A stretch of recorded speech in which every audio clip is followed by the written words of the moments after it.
hoy en día hay, es de lamentar la poca familiaridad que muchos cristianos tienen con los salmos. Al parecer muchos no ven las conexiones del sentido, del contenido de los salmos con su propia vida. Pero esta razón es muy común, ya que dentro de las muchas razones que existen, estamos poco familiarizados con el contenido de los salmos, con la poesía hebrea. La poesía actual, que conocemos como poesía, es poesía en verso, es decir, que rima una sentencia con la otra. Y nosotros consideramos que cuando un extracto de literato rima es algo bello, pero la poesía hebrea rara vez rima, por no decir que nunca rima, y rima en hebreo. Si rimara, rima en hebreo, no en español. La belleza de la poesía hebrea, de hecho, es otra forma que no es la rima, sino es la repetición. Esa es la belleza de la poesía hebrea. Por ejemplo, acompáñenme al Salmo 119, versículo 33.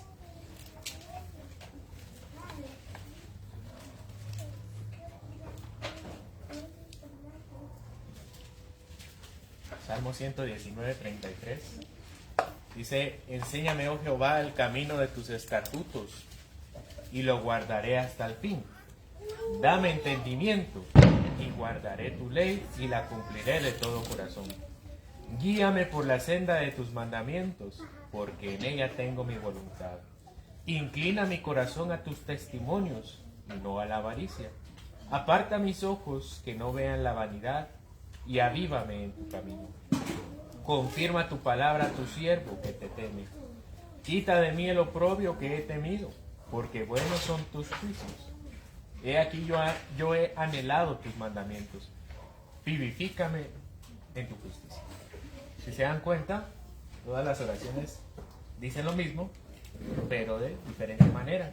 Y agrega una que otra idea a lo largo del Salmo, de este extracto del Salmo. El Salmo 119 tiene otra peculiaridad. El Salmo 119 es el más largo de todos los salmos y es el capítulo más largo de toda la Biblia. El Salmo 119 tiene 176 versículos divididos en 22 secciones. De hecho, si ustedes pueden ver su Biblia, y al principio de cada sección tiene una letra o tiene el nombre de una letra. Entonces, las primeras, pero están divididos, cada inicio de sección inicia con una letra del alfabeto, mejor dicho, del alefato hebreo. Y es alefato porque la primera letra del alfabeto hebreo es Aleph. Entonces de ahí viene alefato. Entonces, la primera sección del Salmo 119 inicia con Aleph. Las 8 líneas de los 8 versículos inician con una palabra con la letra Aleph. La segunda sección inicia con Bet, que es el equivalente a la B nuestra. Y así las 8 líneas, los 8 versos de la segunda sección es con Bet, y así con Gimel, con Dalet, con Hei, etc. Entonces vean la hermosura de la poesía hebrea. Y el propósito de la repetición no solamente es por estética, no es solamente para que se escuche bonito, también tiene un propósito didáctico, es decir, tiene un propósito de enseñanza. Este salmo fue compuesto así porque los israelitas debían aprenderlo de memoria, y entonces la repetición iba a ser mucho más fácil de quedarse en la memoria de los israelitas, más con esa peculiaridad de comenzar cada línea con una letra diferente del alefato. Sí, tenían que aprenderse los 176 versículos y se los aprendían. Vean la hermosura de la poesía hebrea. La repetición tenía una función artística, pero también tenía una función pedagógica. La repetición es una forma de enseñanza aún el día de hoy. En una entrevista se le preguntaba a un futbolista cómo era jugar con uno de los mejores jugadores. Él pertenecía a un equipo donde jugaba uno de los mejores jugadores del mundo. Este futbolista decía en la entrevista que cuando el equipo llegaba al entrenamiento, este futbolista ya estaba practicando sus tiros libres.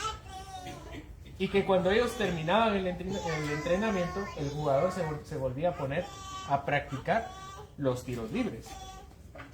Los músculos de su pierna debían aprender el movimiento de un buen tiro a través de la repetición. Puede ser que el apóstol Pedro no tuviera claro los conceptos de pedagogía actual de la repetición, pero sí conocía el patrón bíblico de la repetición y de esta repetición como enseñanza y como aprendizaje. Es que en temas espirituales nosotros todos tenemos poco alcance. Y además del poco alcance, tenemos también mala memoria. No porque tengamos problemas de inteligencia o porque tengamos problemas de retentiva. Nuestro poco alcance y nuestra mala memoria es porque aún habita dentro de nosotros mucho pecado. Martín Lutero lo dice de esta manera: necesitamos escuchar todos los días el Evangelio porque todos los días se nos olvida. El versículo 12 inicia con esta idea.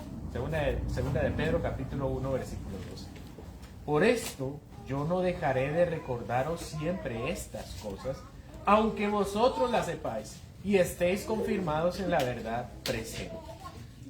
En el asunto de la repetición, no se trata de un asunto de memoria, porque de acuerdo con el apóstol Pedro, ellos ya sabían estas verdades, ya las conocían y ya estaban confirmados en esa verdad.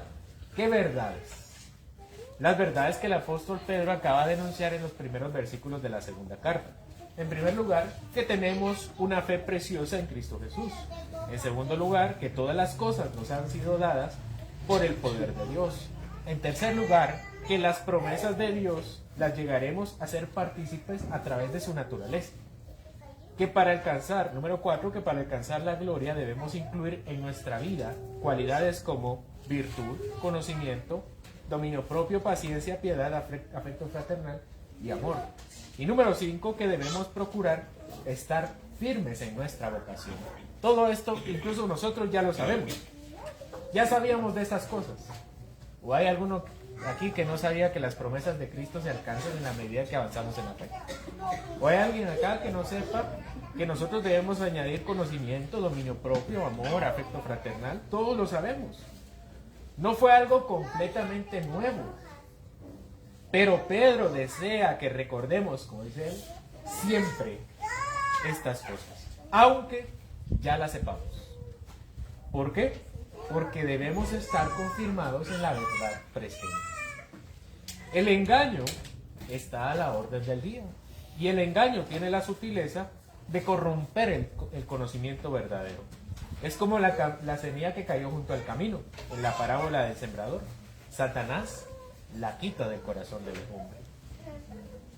No dejemos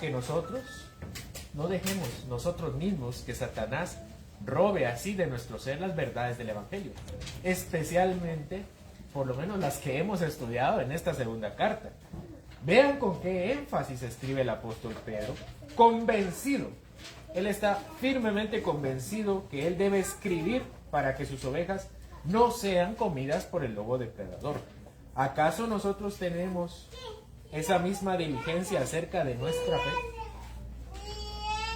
¿O será que el apóstol Pedro está más preocupado que nuestra salvación que nosotros mismos? Vean que el apóstol Pedro les dice: yo sé que ustedes están confirmados en la verdad, pero yo les tengo que decir otra vez. Iluminemos nuestro corazón con la palabra, nuestros pensamientos con la palabra. Si creemos que Pedro está más alarmado que nosotros acerca de nuestra fe, somos los perfectos candidatos para caer en el error.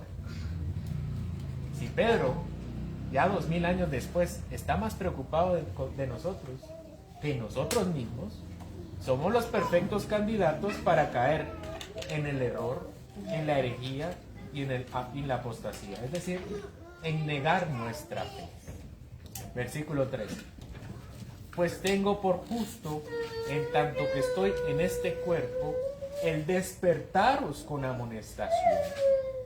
Así que el hecho de que Pedro esté escribiendo esto, el hecho de que Pedro escriba estos 4 versículos, 12, 13, 14 y 15, no es para llenar la carta, no es para llenar un espacio. Dirá Pedro, voy a escribir 4 versículos recordándoles y diciendo que les tengo que recordar y recordándoles que les tengo que recordar solo para llenar un espacio porque la carta me quedó demasiado grande.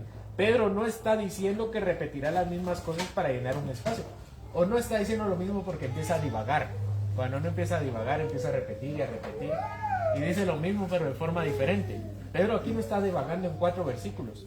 Pedro está convencido, o como dice él, tengo por justo, u otra forma de decirlo, creo que es correcto despertarlos con esta amonestación.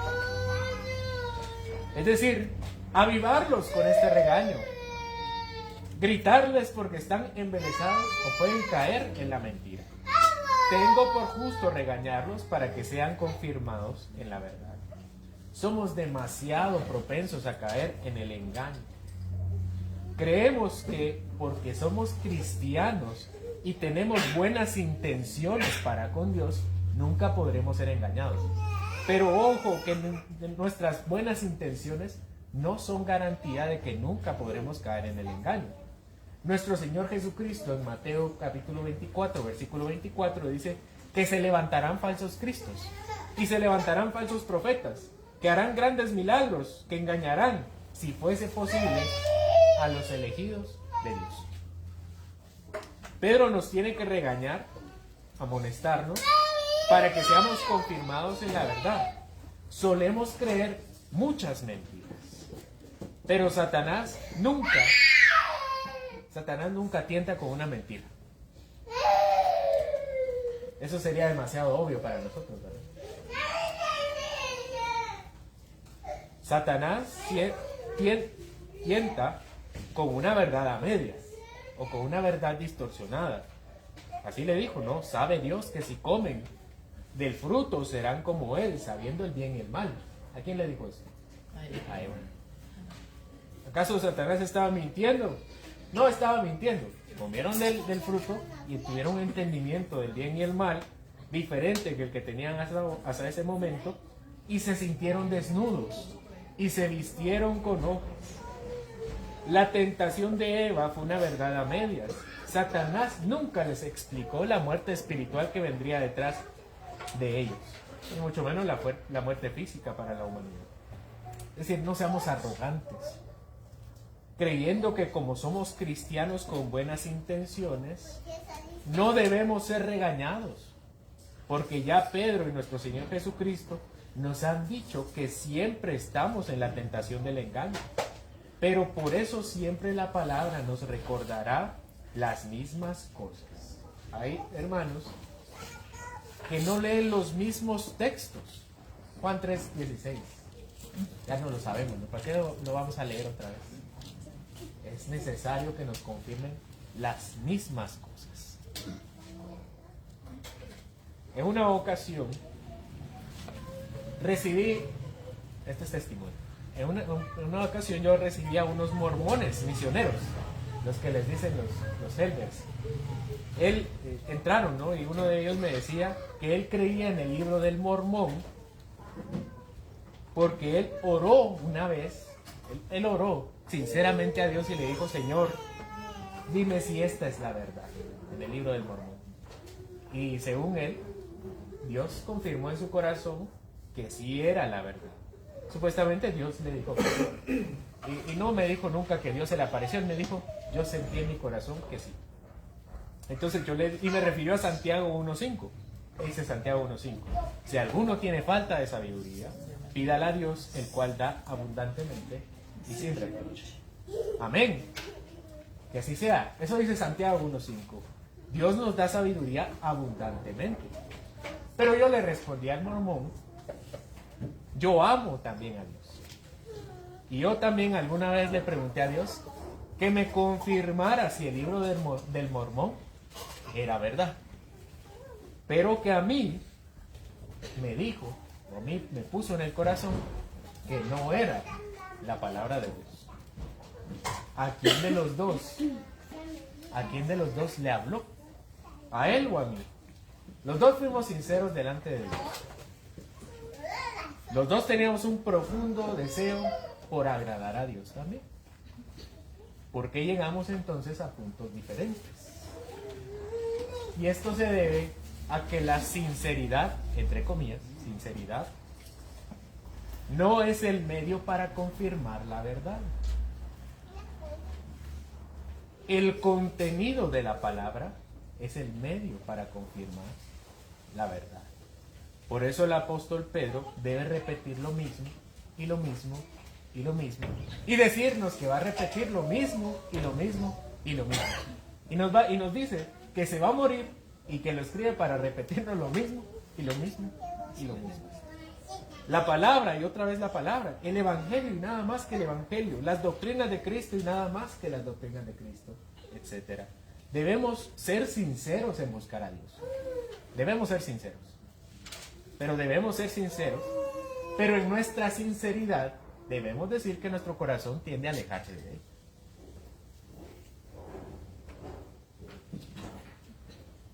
Nuestras emociones cambian. Y a veces nos dicen que alguien está bien y a veces que alguien está mal. Y no ha cambiado la circunstancia. Sigue diciendo el apóstol Pedro, sabiendo que en breve debo abandonar el cuerpo como nuestro Señor Jesucristo me ha declarado. Esta es pero en una ocasión, la pediatra de nuestra hija menor nos dijo, Alejandra y a mí, que el tiempo, esto fue lo que nos dijo, el tiempo va más rápido, ¿verdad? Y me pareció peculiar su comentario y se lo comentaba a Alejandra, porque el tiempo no va más rápido. Desde siempre hemos tenido las 24 horas y los 7 días de la semana. Y Dios se lo dijo a Noé, ¿verdad? Yo no voy a volver a destruir el mundo, yo lo voy a cuidar. Ella creía que el tiempo iba más rápido, según el contexto de nuestra conversación, realmente porque a ella se le estaba acabando el camino. Ella era una señora mucho mayor. Ella ya no estaba para trivialidades, ni para perder el tiempo, es que ella creía que ya no tenía tiempo. Cada día de la vida es uno, para ella, cada día de la vida es uno menos de vida. Ya mientras más años cumple, para ella es uno menos. Así que ella debe priorizar. Así a todos nos ocurre al final de nuestra vida. Y esa es una lección importante para todos. Porque creemos que somos infinitos. Y no es cierto. Pero puede ser que alguno de nosotros fallezca antes que ella y todavía siga mucho más. Entonces todos deberíamos vivir con esa misma urgencia. Todos deberíamos pensar de nosotros mismos acerca del final de nuestra vida. Pero el Evangelio es mucho más importante que el final de nuestra vida. El Evangelio es siempre importante. Al Evangelio no se le acaba el tiempo. Él pronto, el apóstol Pedro, pronto debe abandonar su cuerpo, dice. Él debe experimentar la muerte. Su alma dejará su cuerpo y será recibido por Cristo. Pero Pedro, en tanto esté en esta tierra, dará prioridad a Cristo, que es lo más importante. Y desde que lo conoció en su resurrección, siempre será el más importante. Y así fue importante para cada uno de los cristianos a través de la historia. Pedro añade el hecho de que nuestro Señor Jesucristo ya se lo había declarado. Dice, se me acaba el tiempo, y esto nuestro Señor Jesucristo ya me lo ha declarado. Jesús se lo dijo, y se lo dijo poco después de su resurrección. Pero acompáñenme a Juan 21.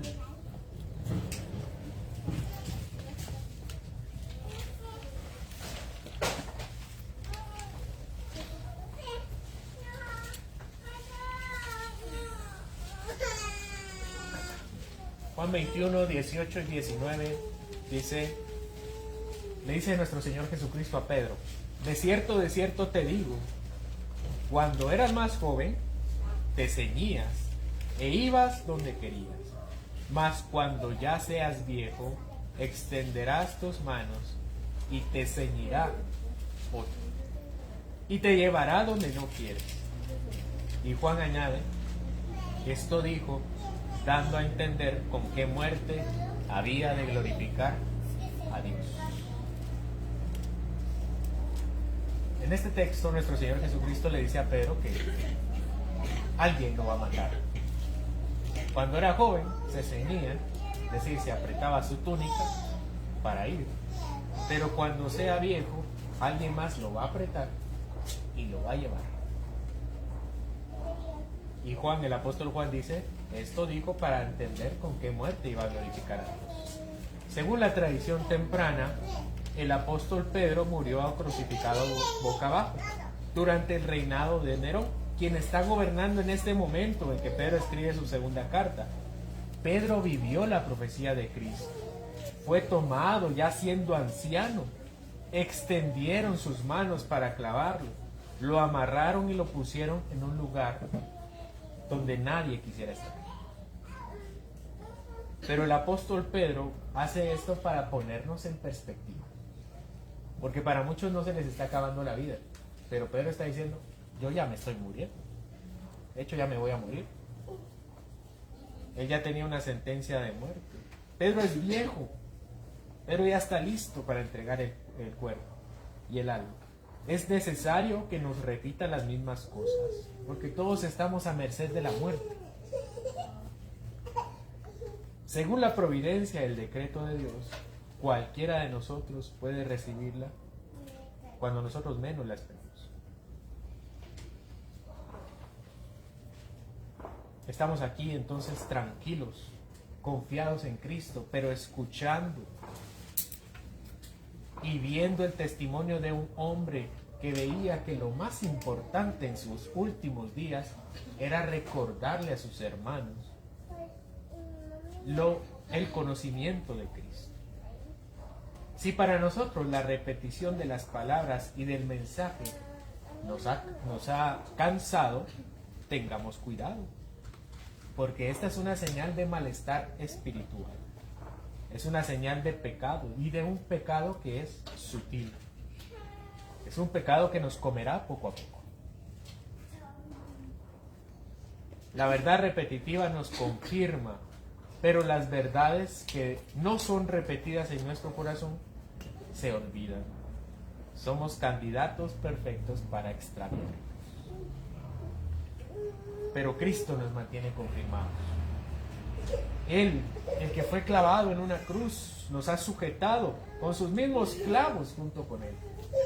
Hemos sido muertos junto con Él para que resucitemos también con Él. Nosotros que en otro tiempo estábamos cegados al conocimiento de Cristo, ahora por Él nuestros ojos han sido abiertos y revelada la verdad.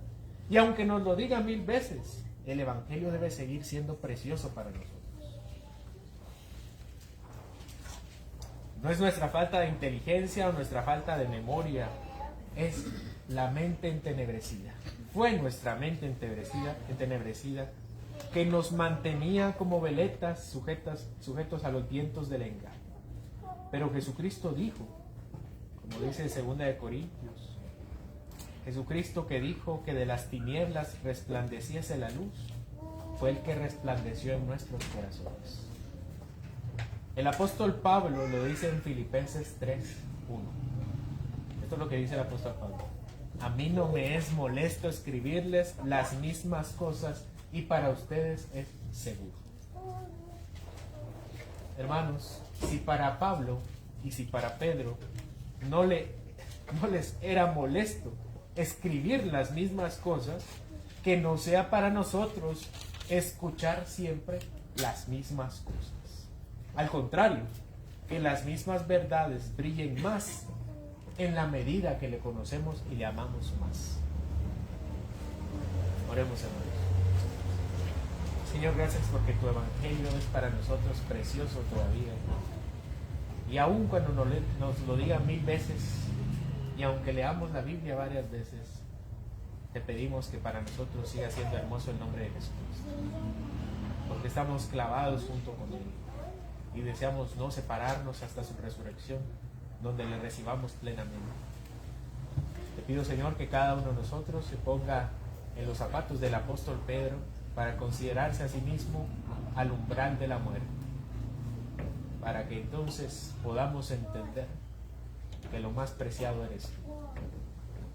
Te pido, Señor, que puedas trabajar en nosotros el corazón olvidadizo, la mala memoria que viene por el pecado, Señor, de despreciar.